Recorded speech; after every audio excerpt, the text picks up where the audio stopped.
এই গরমে হালকা পাতলা করে পনিরের রেসিপি বানাবার জন্যে 200 গ্রাম পনিরকে ছোট ছোট টুকরো করে নিয়ে তেলের মধ্যে সামান্য নুন আর হলুদ দিয়ে পনিরটাকে হালকা করে উল্টে পাল্টে হালকা লালচে করে ভেজে নিচ্ছি।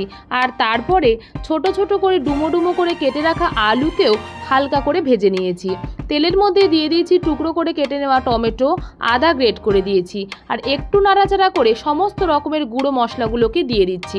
সামান্য একটু জল দিয়ে মশলাগুলোকে খুব ভালো মতো কষিয়ে নিতে হবে।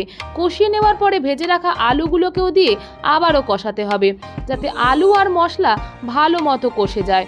তারপরে আবারও একটু নাড়াচাড়া করে 1 গ্লাস মতো জল দিয়ে দিয়েছি।